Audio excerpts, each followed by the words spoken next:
primeras palabras darles a ustedes la bienvenida y agradecerles por esta dedicación de estas horas en estos días en que la mayoría de la población se dedica, entre comillas, a descansar, ¿no? Yo pienso que se descansa cuando se cansa, pero hay gente que no se cansa, pero sí descansa, ¿no? Entonces, pero este es un área de conocimiento y el conocimiento no tiene jornada laboral ni tiene días hábiles en nada. El conocimiento está con nosotros las 24 horas del día, de todos los días del año. Y naturalmente esto siempre es bueno que en algún momento reflexionemos, ¿no? Pero también quiero agradecerles a científicos, tanto a los que viven en el Perú como a los que vienen del exterior, que de la misma manera sustraen un poco de su tiempo que lo planifican para compartirlo con sus familias, para que nos también hagan llegar, nos extiendan todas sus experiencias y sus avances personales en todo lo que corresponde a ciencia y tecnología. De tal manera que les diría, estoy ligado a estos eventos hace unos años y ahora me complace mucho ver que hay una concurrencia masiva y a la vez una concurrencia de género, de hombres y mujeres, y también de todas las edades, que es importante, ¿no? Porque al comienzo había solo jóvenes estudiantes universitarios, un poquito, ya se difunde, pero a la vez se siembra el interés por conocer estas informaciones y estos avances que generalmente se dan en los otros países y que nosotros seguimos todavía soñándolos, aspirándolos y queriéndolos, ¿no? Deseándolos. El doctor Víctor Carranza, que es una persona muy conocida y conocedora de estos temas, de estos asuntos, lo mismo la magistra Teresa Salinas ha sido años atrás alta funcionaria del CONCITEC, ha tenido un trabajo abrumador en las relaciones de la promoción, de la difusión de la ciencia y otros más, ¿no?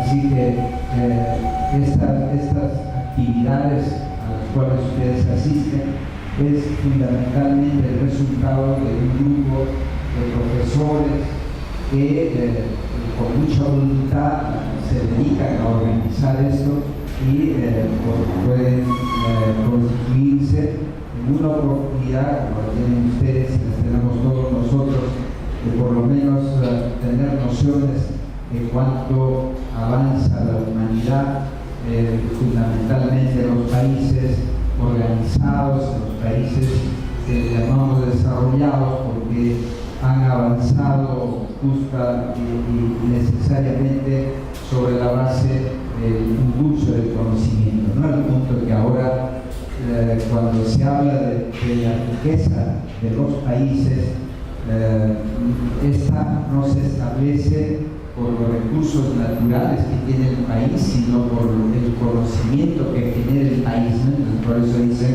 el Perú tiene como una síntesis del mundo, tiene de todo. La lista de qué tiene es muy grande y la lista de la que no tiene es más corta, pero no hay ni el desarrollo, ni el crecimiento, ni el bienestar que los peruanos merecemos tenerlo y que deberíamos de tenerlo. Entonces, hay un asunto, yo digo lo siguiente, el Perú es un país que tiene muchas potencialidades, los peruanos tenemos grandes virtudes, pero nos faltan algunas cosas, también nos falta que nos formemos de tal manera que comencemos por nosotros mismos. Y al comenzar por nosotros mismos me lleva a decirles que pocos nos autoevaluamos a nosotros mismos para ver cuáles son nuestras capacidades, nuestras potencialidades y cómo las podemos aprovechar, no solo para el bien personal, sino familiar y social. Y nos desperdiciamos sin pena alguna. Y por eso mucha gente comienza algo, lo deja a medias, comienza otra cosa, lo deja a medias y nunca termina nada de lo que comienza, ¿no? Y perdemos el tiempo.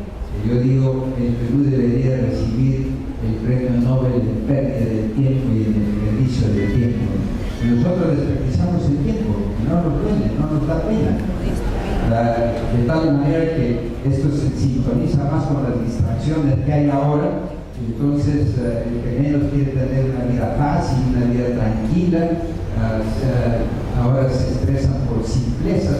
Oye, estoy muy estresado, estoy muy estresada y no he hecho nada, así de simple. Pero el estrés es ahora la chapa por la cual la gente se excluye, no quiere esforzarse.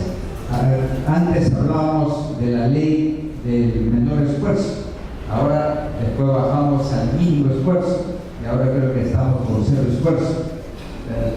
Y eso es un problema grave que no está considerado en las estadísticas, ¿no?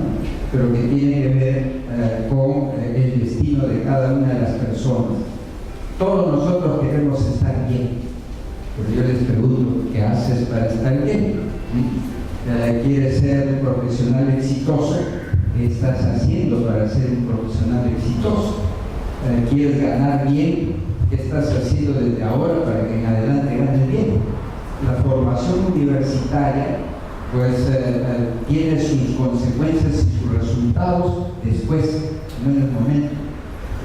El futuro de los universitarios se decide en las aulas, no se decide después. Entonces, el que quiere ser verdaderamente un buen profesional tiene que dedicarse con disciplina, con esfuerzo, con orden, así, ¿no? Y yo le digo, ¿cuántas horas tiene el día? 24. ¿Cuántas te dedicas a estudiar? Por supuesto que son fracciones, ni siquiera en forma continua, y más es cualquier otra de las actividades, menos la dedicación al estudio. No tenemos esa inclinación y esa mentalidad para decir, este es objeto, el estudio es un proceso, una formación a través de un proceso que necesita dedicación, disciplina, esfuerzo y orden, así, ¿no? No sacrificio. A mí nunca me van a escuchar decir que nos sacrificamos estudiando, porque estudiar es un placer, no es un sacrificio, ¿no? Sino orden. Hay que ordenar nuestra vida, hay que ordenar nuestro tiempo y distribuirlo, hay que tener la disciplina para sostenerlo, y no que estoy viniendo, que llama a un amigo o viene a la casa y dice, hoy vamos a una juerga, y me levanto y me voy a la juerga, y qué tenía que hacer mañana, no me interesa, qué tenía que ser pasado tampoco, ¿no?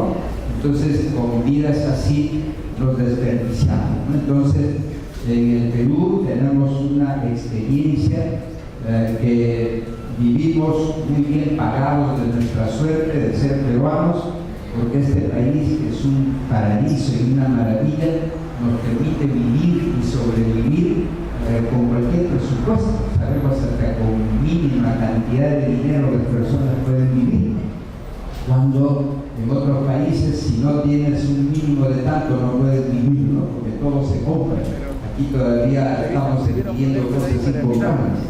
Pero fíjense ustedes, no hemos tenido hambrunas, catástrofes, como han tenido Europa u otros países, y que verdaderamente han sentido el hambre, la necesidad, y aún en situaciones normales no disponen de lo que disponemos nosotros, no comen de lo que disponemos nosotros, ¿no? Entonces, imagínense, tenemos para ser no solamente dichosos, sino para hay condiciones para que nosotros podamos trazarnos metas de desarrollo personal y trazarnos metas de desarrollo humano y social, y verán ustedes cómo podemos transformar nuestro propio país, nuestra propia realidad. Mariátegui decía, hay que peruanizar el Perú.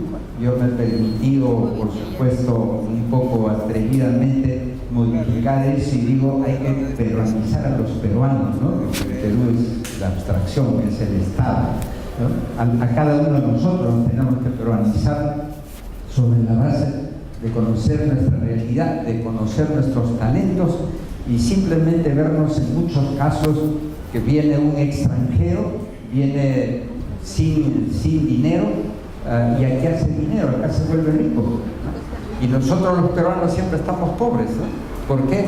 Porque queremos el trabajo en una empresa, en una institución del Estado, en una planilla, ahí me siento bien, con un cargo, con una función, pero no queremos hacer de pionero, de decir, bueno, el Perú es un país virgen, acá hay para hacer lo que ustedes no se imaginan. Y nos demuestran muchas gentes que han venido y han hecho eso, ¿no? Así es que para esto, pues tenemos una naturaleza pródiga, nosotros somos talentosos, lo que nos falta es programarnos nosotros mismos, programarnos socialmente, colectivamente, solo con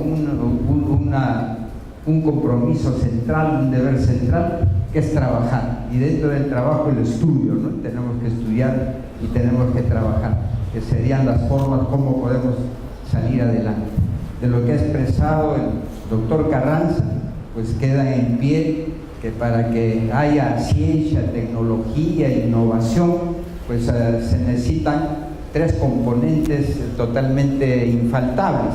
Uno es la persona, el ser humano, y el peruano es completamente ingenioso, talentoso, desperdiciamos nuestras buenas cualidades a través de la criollada y nos vamos por el lado de la criollada y no nos vamos por el lado del esfuerzo. Y naturalmente no es asunto solo de ahora, sino es asunto probablemente desde nuestros orígenes, y tenemos muchísimas muestras, ¿no? Cuando hablan de calidad, creen que están descubriendo lo que ya está descubierto hace mucho tiempo, y lo que se hace es repetir lo que viene de fuera. Pero si se quiere hablar de calidad, acá ha habido calidad desde nuestros orígenes a partir de Manco Cápac, ¿no? Y tenemos simple y llanamente un buen ejemplo. ¿Y Machu Picchu qué es? Es un ejemplo de calidad, de altísima calidad, y no había medición de la calidad, ni procedimientos, ni métodos para obtener la calidad, ¿no?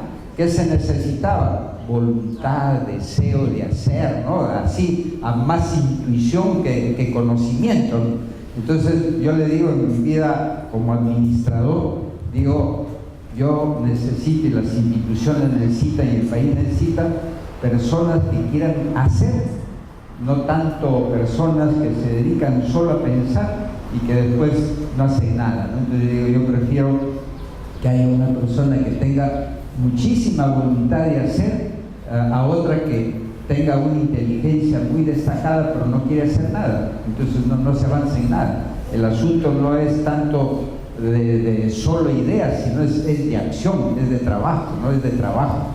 Y en algún momento que decía sobre los ingenieros, justamente en el Perú hay dos tipos de profesiones: profesiones de servicio y profesiones de producción, ¿no? Entonces entre las profesiones de producción están las ingenierías. Entonces, ¿por qué? Porque el ingeniero está para hacer, para obrar, para trabajar, ¿no? No está para que se siente detrás del escritorio y pensar. También puede hacerlo, indudablemente, ¿no? No es que excluya, sino la característica de la profesión es esa. Y las otras son de servicio. El médico es una profesión de servicio, abogado, profesor. Hay muchas otras, y la mayoría de nuestras profesiones en el Perú son profesiones de servicio. Entonces, pero esto viene incrementando, sí, para eso hay otras actividades. Una de ellas es esta, pero hay también unos veranos para los niños, ¿no? Para los escolares, que es ahí donde más se tiene que echar la simiente. Entonces hay veranos científicos para los escolares, para los niños, y vienen aquí a la universidad y las otras que organizan este tipo de actividades y los van introduciendo con métodos, por supuesto, métodos que vienen a considerarlo como juego, para que vayan entrando al mundo de maravilloso de la ciencia a través de la matemática, la física, la química y cualquiera de las otras ciencias. lúdicos, ¿no? Métodos lúdicos, formas lúdicas, formas no tan sistematizadas como una clase formal. Entonces, ¿para qué? Para que comencemos a sembrar en las gentes el interés por la ciencia, sin decir que ya por eso tampoco tienen que desplazarse las otras opciones, ¿no? Sino que crezca el interés por la ciencia, porque es una de las ramas de la creación humana que impulsa los desarrollos, no solo los desarrollos materiales, sino también los desarrollos humanos en general, porque el objetivo y la finalidad de todas las ciencias y de todo el conocimiento humano es crear condiciones favorables para la vida humana, para la vida de la especie humana. Entonces todas las ciencias, absolutamente todas las ciencias, tienen esa finalidad, crear mejores condiciones para la vida del ser humano. Las desviaciones son tales, los usos y las aplicaciones que algunas veces se le da de daño o negativas, esa es la desvirtuación de lo que es la ciencia, ¿no? La negación de lo que es la ciencia. Por eso se dice la ciencia es pura, pero sus aplicaciones, ahí vienen las aplicaciones, el que puede haber una gente sin formación ética, sin valores, que pueda darle mal uso a los conocimientos científicos. Entonces, yo le digo, existe en el Perú un tipo de habitante como somos los peruanos, con muchas potencialidades. La lista es enorme si se tratara de poner ejemplos a lo largo de todos los tiempos. Siempre ha habido peruanos sumamente destacados, con grandes desarrollos intelectuales, que lamentablemente el eurocentrismo, el occidentalismo, hace que se queden siempre olvidados o en planos posteriores y nunca en primer plano. Tenemos que este mismo ambiente se llama Sebastián Barranca, porque este fue un científico de tanto valor, opacado, olvidado, conocido en el exterior, en Alemania, todos sus artículos, sus estudios. Él era un naturalista como Raimondi, pero fue contemporáneo de Raimondi, entonces la figura del gringo, del italiano, pues opacó al cholito Sebastián Barranca, ¿no? Entonces al peruano. Y esto hasta ahora subsiste. Cuando dicen hay que traer profesionales extranjeros, no es porque no haya buenos profesionales peruanos, es por los prejuicios que tenemos y queremos que la carretera la trace no un ingeniero peruano bueno, que hay bastantes buenos, sino que sea un norteamericano, que sea otro, como está pasando ahora con lo del río Rímac, ¿no? Que han traído a brasileños que conocen de ríos de selva, no conocen de ríos que bajan de los picachos de los Andes, ¿no? Entonces son realidades distintas, ¿no? Que no pueden saberlo todo, tienen que ir, la ciencia y la tecnología se va adecuando a cada lugar, a cada realidad. Entonces tienen sus fórmulas generales, pero cuando se trata de aplicar en algún sitio, ahí se le añaden algunas particularidades. Entonces imagínense si hay el potencial humano, si hay el capital humano con todas esas cualidades, pues lo que se necesitan son oportunidades. Pues se habla siempre del investigador y se critica y se sanciona y se condena, cuando en realidad los investigadores que se han profesionalizado como tales, la gran mayoría está fuera del país. ¿Por qué? Porque no hay mercado para un investigador de ese nivel de desarrollo. No hay una plaza para que la absorben, y tú estás acostumbrado a ganar, por decirles, $15,000. Acá se van a disputar las universidades y las empresas y las dependencias del Estado para pagarte los $15,000. Nunca va a ser así. A mí me consta que han peruanos de estos tan distinguidos que han querido regresar al Perú, han ido de universidad en universidad para preguntar cuánto gana un profesor principal de dedicación exclusiva, que es lo máximo, y por supuesto, como las leyes son tan rígidas, tampoco había posibilidad que le puedan señalar una cantidad excepcional fuera de ese escalafón, y por supuesto se regresaban, y algunos me han dicho, yo me regreso con mucha pena, yo quiero quedarme aquí en el Perú, pero si acá voy a venir a ganar ese dinero, pues no voy a poder sostenerme ni yo, ni mi familia, ni mis hijos, y se tienen que regresar. Y entonces el problema no es el de los peruanos, el problema no es de las instituciones, el problema tiene una caracterización más definida, que es el que también tocó el doctor Carranza, que es la inversión. Acá no hay costumbre de invertir, tampoco hay empresas que tengan como sede el Perú y que ellas sean grandes inversoras. Las empresas tienen sus propios departamentos de investigación, y en parte de la charla del doctor Carranza ahí mostraba cómo Microsoft, IBM, los miles de millones que en un trimestre están invirtiendo, ¿no? Y igual son las fábricas de automóviles, y todos están como un departamento de investigación permanente. Eso significa pagarles, ¿no?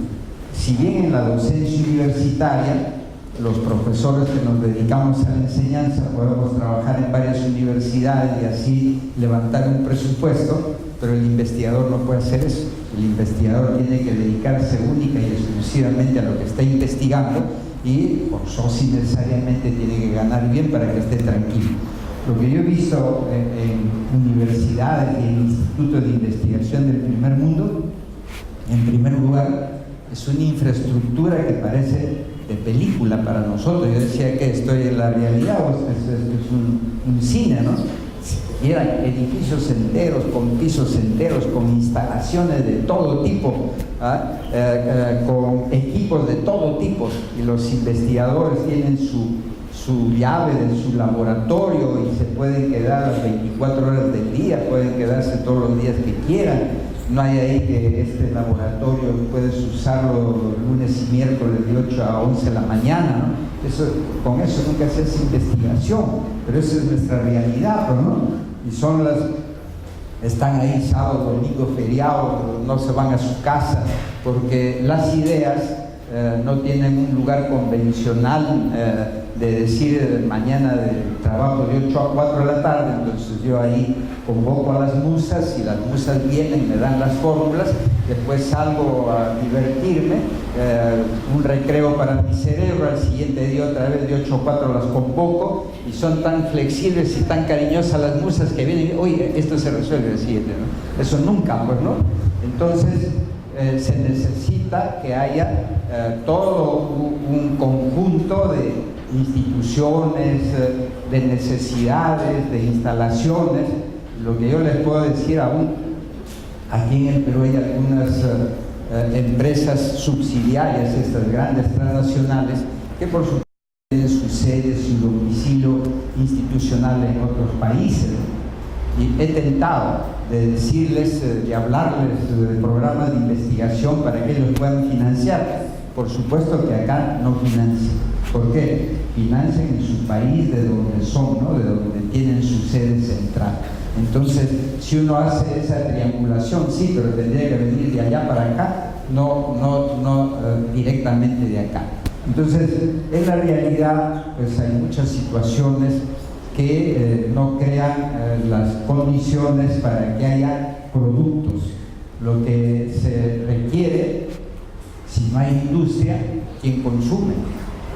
¿Quién absorbe una patente, ¿no? Por eso la investigación en las universidades, yo les señalo dos etapas: la etapa interna, en la que se hace la investigación, y después viene la etapa externa, en que ya no tiene que ver el investigador ni tiene que ver la universidad, sino ahí es la empresa o el Estado. En todo sitio en que he podido estar, preguntar y ver, las investigaciones las financian el Estado y la empresa, o solo la empresa cuando son proyectos que les interesa solo a ellos, o solo el Estado también cuando son problemas que el Estado tiene el interés de esa investigación. Las universidades ponen el personal, el proyecto, ponen las instalaciones, su infraestructura, y en muchos casos, hasta cuando no tienen toda la infraestructura, el proyecto comprende la dotación de la infraestructura que se queda con ellos. Entonces, quienes financian no es el presupuesto franciscano, magro de la universidad, ¿no? Sino financia el usuario, el que necesita de esa investigación. Lo que a mí me consta es que en las universidades peruanas investigan, pero se hacen investigaciones pequeñas. Muchas de ellas se hacen con el sistema de las horas no lectivas, ¿no? Que los profesores universitarios conocen perfectamente ese sistema y tienen que estar presentando los avances, al fin del año presentan el informe final, pero muchos de esos no continúan con esa etapa externa donde hay alguien que compra, ¿no? En cambio, en los países desarrollados sí se dan esas dos fases, porque por ejemplo en salud descubren un antibiótico, hacen una cápsula y ¿quién compra? Compra el laboratorio. El laboratorio compra esa fórmula, industrializa esa fórmula, vende esa fórmula y por supuesto que le da las regalías a los investigadores y las regalías a la propia universidad. Entonces están bien demarcados y bien determinados qué le toca a quién, ¿no? ¿Qué le toca al Estado? ¿Qué le toca a la empresa? ¿Qué le toca a la universidad? Porque la universidad es la casa del saber, del conocimiento, de la razón, y ahí se recurre a ella, ¿no? Aunque también hay, como saben ustedes, en la historia de la universidad, hay las universidades de docencia y hay las universidades de investigación. Ahora se trata de fusionar ambas cosas, ambas actividades en las instituciones universitarias, y eso está bien. Pero también se tiene que saber que ha habido momentos, el Perú no es el que ha creado esas condiciones, sino Francia fue una de ellas, que sacó la investigación de la universidad y creó institutos de investigación fuera de la universidad. Entonces hay también los institutos fuera de la universidad que deben hacer investigación, pero ya han escuchado ustedes en la exposición del doctor Carranza cómo estos institutos no cumplen plenamente sus funciones, pero yo pienso que no es por los investigadores que puede haber ahí, sino es por todo el ambiente, el entorno, la complejidad de cosas, de normas, de procedimientos, etc., ¿no? Entonces, dígase de uno o de otro lado, pues necesitamos que en el Perú realmente haya esa parte social que promueva la investigación, que comprometa la investigación. Yo estoy ligado a las universidades peruanas más de 50 años, desde mi época de estudiante.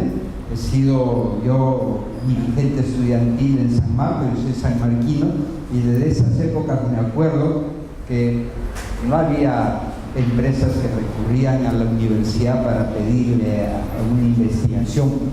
Una que otra caía ahí para una consulta. A la UNIVAN, porque ellos tienen el laboratorio para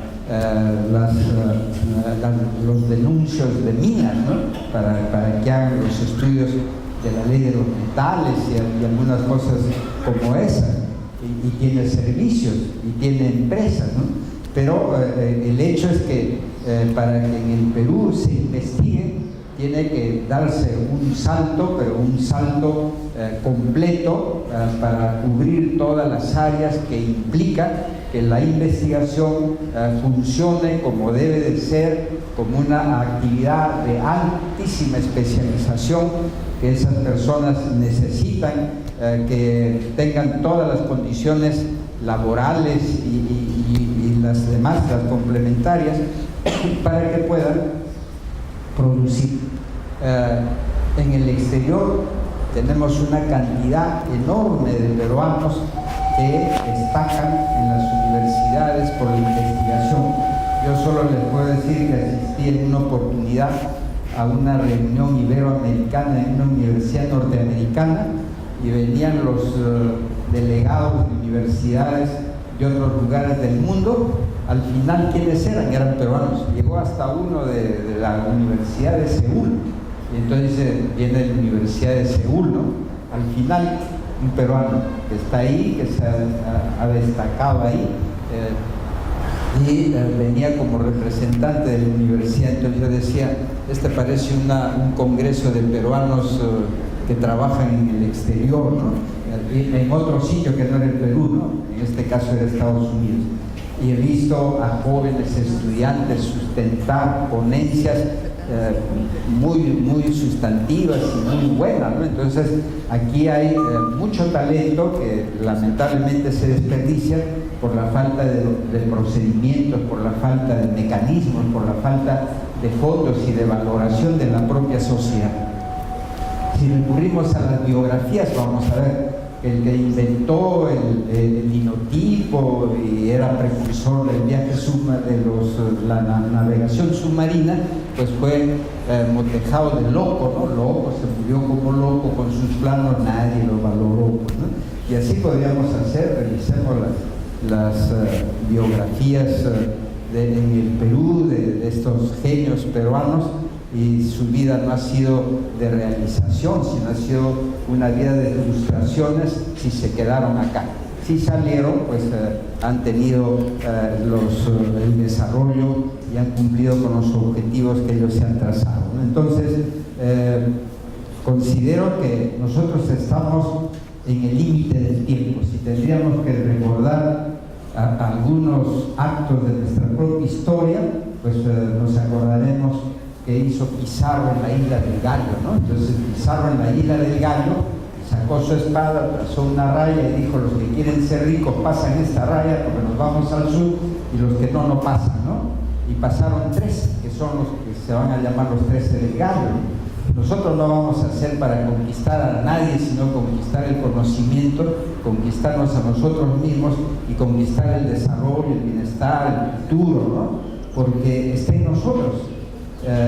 Dejar de lado todas estas cositas que le decía, el autodesperdicio de nosotros mismos, el desperdicio del tiempo, que ya deberíamos de pasar a valorar de otra manera y traducirlo en nuestra propia actividad, y luego también influir. Yo les digo, para mí, por lo que he visto, por lo que leo, por lo que observo, el progreso de los pueblos no son el resultado de las leyes, ¿no? El progreso de los pueblos es el resultado del trabajo de su gente.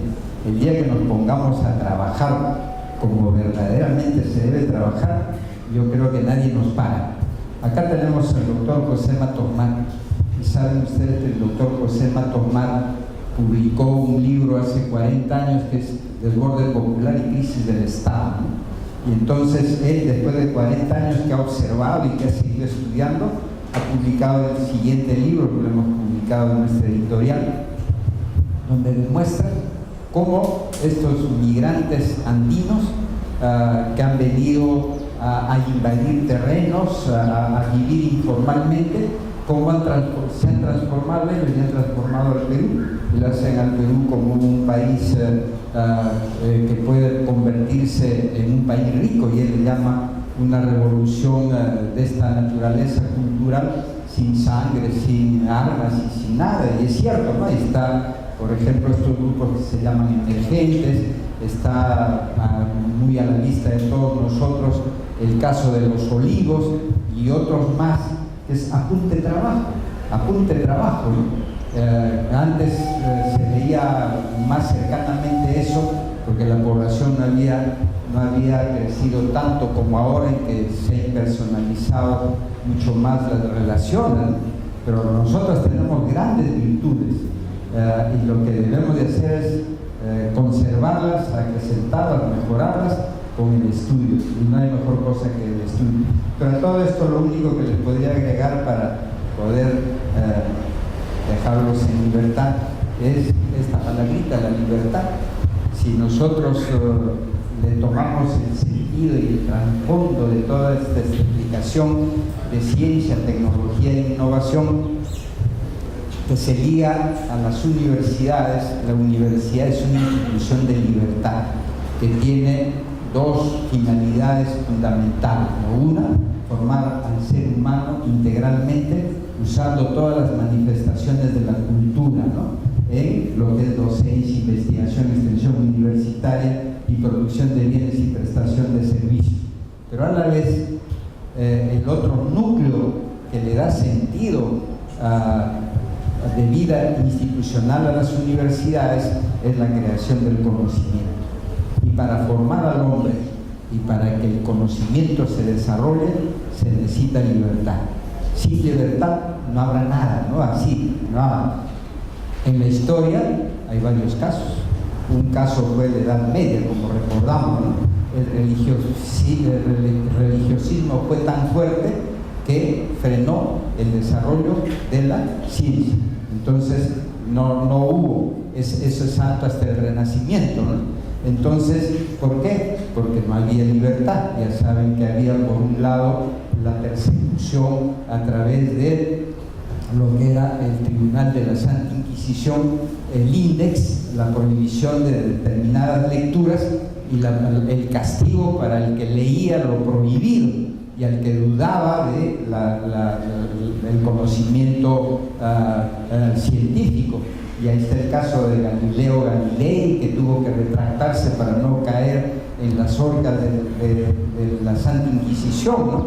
Entonces imagínense si no se hubiera revertido eso, que íbamos a avanzar a lo que hay ahora en la genética, en los trasplantes de órganos, en cuanta cosa, la navegación interespacial y cuanto otro desarrollo científico y tecnológico que se produce en la humanidad, pero que a la vez indica un desarrollo desigual, un desarrollo asimétrico.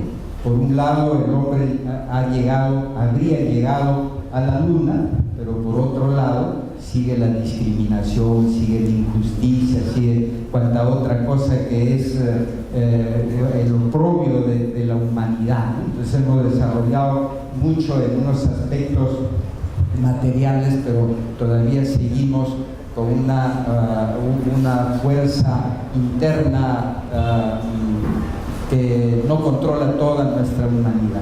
Entonces, hagamos y aboguemos también por eso, ¿no? Porque las universidades y todo lo que implica la creación de la ciencia y del conocimiento estén siempre dentro de un contexto de libertad, porque solo la libertad podrá hacer crecer. Por lo menos en mi experiencia está eso, y estoy muy convencido que solamente se puede progresar en cuanto al conocimiento y a la ciencia sin censuras, sin prohibiciones ni limitaciones. Mientras más se deje a la gente pensar, creer, observar, va a ser mejor.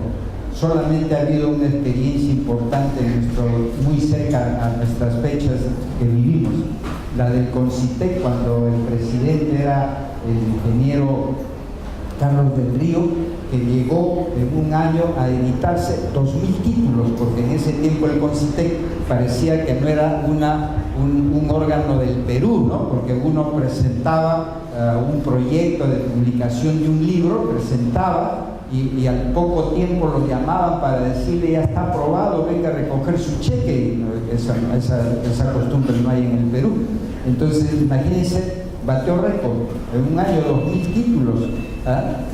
¿Por qué? Porque hay talento, porque hay capacidad, porque hay producción, pero lo que no hay es industria editorial, por lo que no hay mercado de libros. En el Perú se siguen editando mil ejemplares de un libro. Si Vargas Llosa no se hubiera quedado en el Perú, no sería el premio Nobel. Tengan ustedes la seguridad que no sería, como otros tan grandes escritores que tenemos que no salieron del Perú y se han quedado acá, ¿no? Entonces su desarrollo es limitado.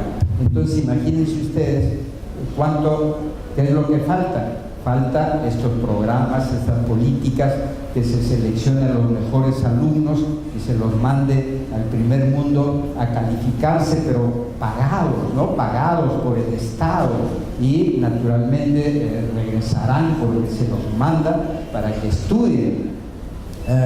Que de la misma manera se haga con los profesores, ¿no? Profesores destacados, que también se los mande 2 años, 3 años a capacitarse, con todo pagado, incluyendo su sueldo, y que regresen. Y a los alumnos también darles su sueldo, no solo los gastos que implica estudiar, sino pagarles, ¿no? Eso es lo que hacen todos los países que han despegado, Corea, China, Japón, todos esos países tienen miles de doctores o hasta cientos de miles, pero es que ellos han mandado a capacitarse a las universidades de Francia, Alemania, Estados Unidos, así pagados, y los mandan, y los traen, ¿no? Los llevan y los regresan y a trabajar en su país. Pero acá pues se quiere que todo se haga de la nada, que sea por el milagro de San Martín de Porres, ¿no? Que va a seguir haciendo milagros. Entonces no, todo esto implica tiempo. Estamos en el siglo XXI. Yo personalmente les digo, para mí, antes de entrar en el siglo XXI, debieron de saldarse los problemas fundamentales de la educación, entre ellos eliminar definitivamente el analfabetismo, hacer que sea de verdad la universalización de las letras, hacer que sea de verdad el inicio de la universalidad de la educación superior. No todavía están ahí, imagínense, de 30 millones de peruanos, el 2% está llevando educación superior, el 2% de 30 millones. ¿Qué país es este? Es un país con grandes masas humanas y sociales recibiendo el beneficio de la educación superior. Por supuesto que no. Entonces todo eso es acusatorio, todo eso es en contra, ¿no? Entonces esos saltos comencemos a darlos nosotros, ¿no? A decir, bueno, como no se resuelve el problema colectivo, vayamos resolviéndolo nosotros, y que hagámonos del concepto que en educación se invierte, no se gasta. Pues si pienso que se gasta, me da pena comprar un libro, me da pena ponerme en un programa para aprender tal o cual cosa. En cambio, si digo se invierte, lo voy a hacer con otro estado de ánimo, contento, tranquilo. De lo contrario, imagínense, saco el dinero sin tener pena, compro cerveza, me emborracho, pero a la hora que tengo que comprar un libro, ahí sí no puedo, no tengo plata, que baje el libro, que no, pues eso.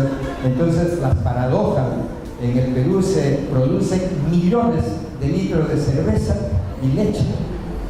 ¿Y qué me nutre, la cerveza o la leche? Pues no. Entonces tenemos así una serie de paradojas que nosotros mismos tenemos que estar pensando y tratando de corregir estas desviaciones y hacer que verdaderamente vayamos entrando a lo que debemos entrar. Yo estoy seguro que los peruanos debemos de vivir como en primer mundo. ¿Qué se necesita? Estudiar y trabajar, nada más, estudiar y trabajar. A veces dicen, si uno dice como negro no sirve porque el negro no trabaja, como chino no sé, como cholo, como serrano andino, esa gente sí trabaja, ¿no? Yo digo, si los serranos andinos no gobernaran, estaríamos mejor. Así que de acá que salgan los mejores grupos para impulsar el desarrollo del Perú. Bueno, buenas tardes y gracias.